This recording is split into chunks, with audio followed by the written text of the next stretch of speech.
Hi అండి, ఈరోజు నేను మీకు షుగర్లెస్ కేక్ ఎలా చేసుకోవాలో చెప్తా చూడండి.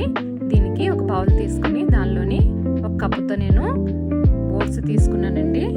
అదే కప్పుతో మిల్క్ తీసుకొని ఓట్స్లో వేసుకొని మనం బాగా మిక్స్ చేసుకోవాలి. ఈ విధంగా మిక్స్ చేసుకొని దీనిపైన ఒక ప్లేట్ పెట్టుకొని ఒక 10 మినిట్స్ అలా ఉంచుకోవాలి. ఇప్పుడు ఒక బౌల్లోకి బనానా తీసుకున్నానండి. బనానాని ఈ విధంగా స్మాష్ చేసుకోవాలి.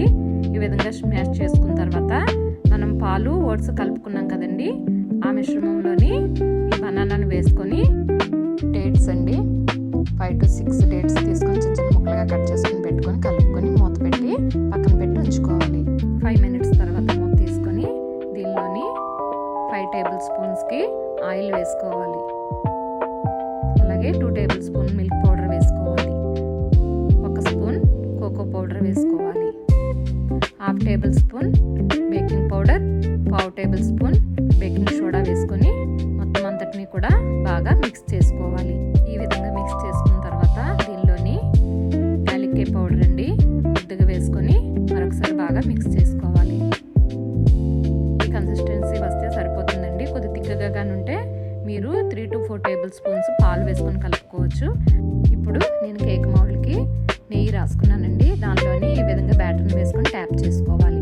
ట్యాప్ చేసుకొని 180 degrees దగ్గర 35 to 40 మినిట్స్ వరకు కూడా బేక్ చేసుకోవాలి. చూడండి ఈ విధంగా బేక్ అవుతుంది. ఎంత బాగా వచ్చిందో కేక్ చూస్తున్నారు కదా.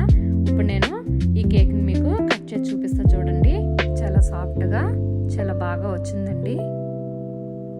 ఇప్పుడు చూడండి మీకు కట్ చేసిందని చూపిస్తాను. డేట్స్ మధ్య మధ్యలో ఉండి ఎంత బాగా కనిపిస్తుందో చూసారు కదా. నో మైదా అండి, నో షుగర్ అండి. మీరు కూడా ట్రై చేయండి, చాలా బాగుంటుంది కేకు. నచ్చితే లైక్ చేయండి, షేర్ చేయండి. మీరు కూడా ట్రై చేసి ఎలా వచ్చిందో కామెంట్ సెక్షన్లో కామెంట్ చేయండి. షుగర్లెస్ కేక్ రెడీ అండి.